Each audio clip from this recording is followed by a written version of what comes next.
Hi guys, I'm the Ember, and today I'm going to show you how to make this in Blender.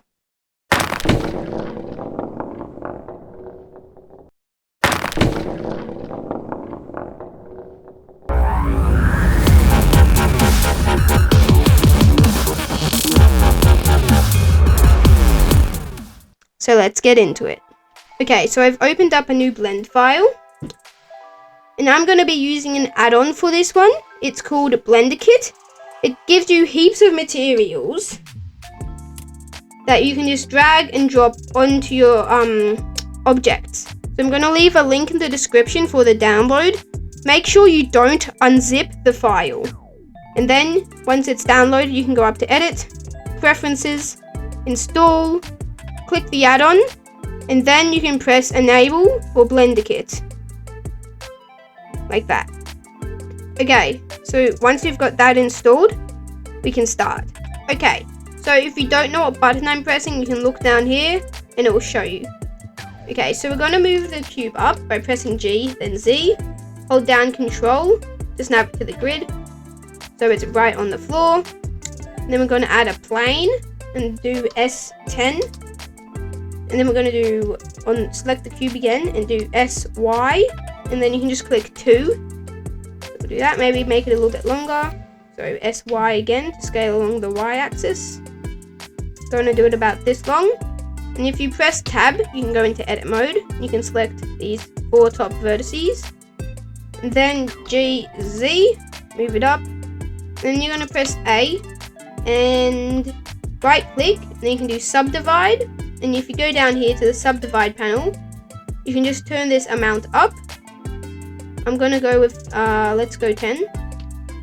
Tab out of edit mode.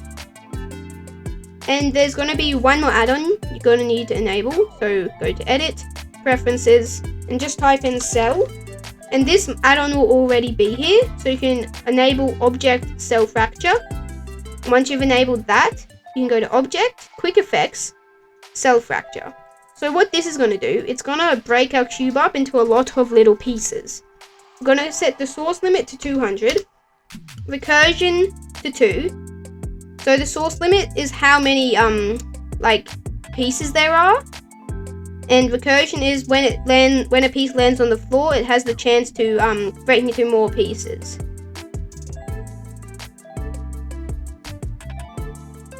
There we go, it's loaded.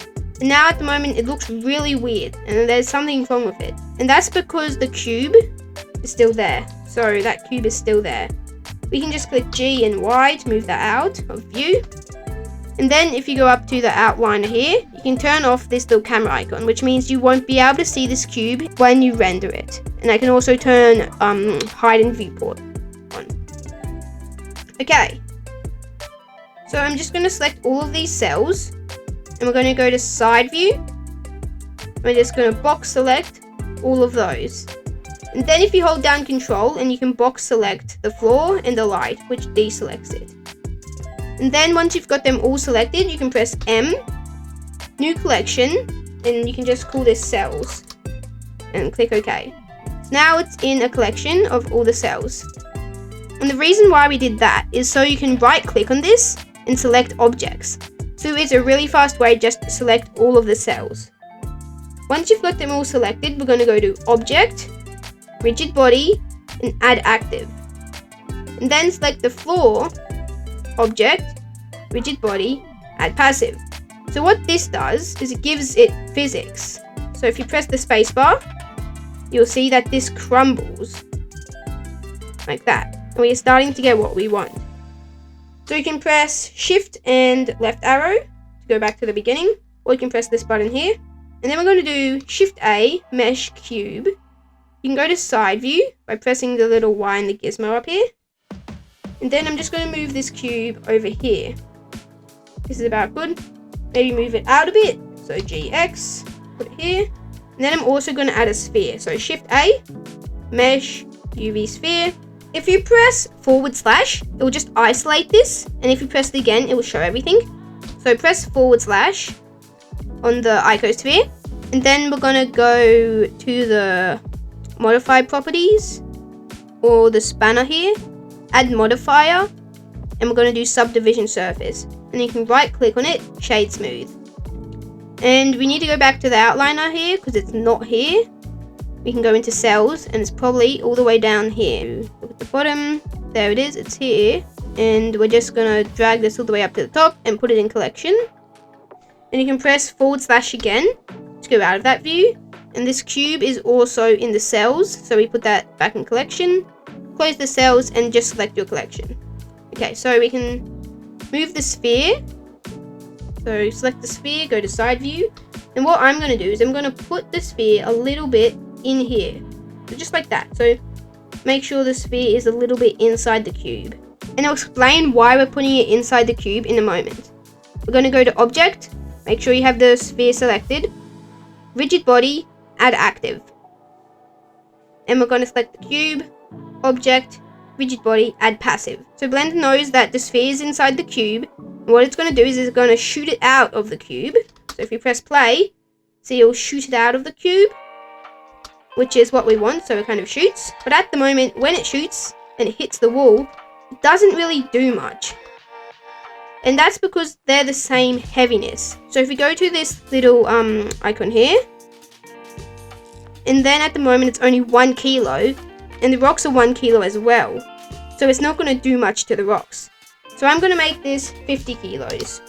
And then if you go back to the beginning, press play, you can see that it smashes through a lot better. I'm just going to move these two up a little bit. So GZ. And there we go. It hits in the middle, which is what we want. But at the moment, when we press play, it already starts to fall before the ball hits it. We don't really want it to fall before the ball hits it. So we can right click on cells, select objects, and you can just hold down shift and just select any one of these cells. Go to physics properties, dynamics, deactivation, click the drop down and start deactivated. Now make sure that object is selected and all the rest are still selected. Object, rigid body, copy from active. So now it's going to start deactivated until the ball hits it. So this is already basically what we want. So we're going to set up the camera. So you can go up to this icon, press that, it'll go to camera view, or you can press 0 on your numpad if you have a numpad. And then we can select the camera, and then we're going to press N. And what this does, it brings up this little transform menu, but we want to go to view and camera to view. So now when you move around, the camera is locked to the view. And I'm just going to pick a view that I like. I can see everything like this, and make sure to turn off that so we can still move around. Press N to hide this again and go back to camera view. And we're going to scale this plane up, and then you can press G, Shift Z, and move this a little bit like this. Just make sure the plane fills the whole camera screen. Like this. Okay. So we have the camera pretty good now. Yep, so the camera's in a nice spot. We're going to go to this camera icon. Change the render engine from Eevee to Cycles. And I'm going to click GPU Compute. And we can also set the viewport max samples to 32. Okay. And then you can press Z and do Material Preview. Or you can go up here and click Material Preview. So I'm going to click Material Preview. And then this is where Blender Kit comes in. So if you have Blender Kit enabled, you can go up to here and select Materials and type in Rock. And if you can't see the materials, that's probably because the eye is turned off. So click the eye, turn it back on. And I'm going to select, let's try this one. And just drop it on to this cube here. That will download it. Okay, so now it's on that little fragment. Okay, so now we're gonna right click on the cells, select objects, make sure the one of the material has a little orange line around it, not a red line. If it doesn't have a yellow line, you can shift click it, like that. And then we can press Control L and link materials. Okay, so it's linked to the materials. And we've got our rock here. Go back to camera view. We can press play again. Okay, so we have a little issue here. You can see here that the material isn't really quite working. If you select that object, press tab to go to edit mode, A to select all, and then you press U, you can do Smart UV Project, and then click OK. And that fixes it a lot. So we want to do that with all the rocks that have this here. And the fastest way to do that is to select all the cells, right click, select object, tab to go to edit mode, A to select all, U to unwrap, Smart UV Project, and click OK. Okay, that's looking pretty good. Go back to camera view, and you can press play. Okay, so at the moment, our animation goes for too long. We want it to stop a little bit earlier. At the moment, it goes up to frame 250, which is a pretty long time. We want to stop it at 100 and let's say 20. So you can go over here to end and type 120. So that will stop at 120. And we're going to add the material for the ball. Okay, so select the ball. Now I'm going to type in glow. Glow. And we're going to select this one and drag it on. If you want this ball to be green, that's totally fine, but I don't really want it to be green and want it to be red. So to change the color, select the ball, go up to the shading tab. Then you can just scroll out and there's a lot of nodes, but we just want this color of cracks node. And I'm obviously going to change this to a red, maybe a bit orange. Just kind of looks like magma. That looks really nice. Go back to layout. Now it's a red. And we're going to want one more material for the floor. So select the floor. And I'm going to type in floor. Like that. And this one looks pretty good. So I'm going to drag that onto the floor. If you want to, you can make your own materials. But I'm just doing it this way. And it saves a lot of time. Okay, so at the moment this is way too big. So select the floor. Go to shading again. And we're going to scroll out. And we'll go over here to mapping. And I'm going to change the scale. Because we want to make it a bit littler. Go to camera view again. So go to camera view. And then if you click and drag. So that's click and drag. You can change the scale. And if you hold down shift, it will do it a lot slower. Let's see. Right about there looks pretty nice. Go back out to layout. And then go back to the beginning. Press play. Okay, that is looking really nice. So we're going to go up here and click on rendered view. Now this is looking really cool. You might have the same problem that I'm having, which we have these weird little shadow outline thingies. So I'm going to select one, go up to shading, and with that one selected, just right click on the cells, select objects, and go down to material output and unplug displacement, and that should fix it. Yes, fix it. Now we just need to change a few render settings. So we're going to go to the printer icon, make sure frame rate is 24 FPS, start frame is 1, end frame is 120, and you can just save this wherever you want.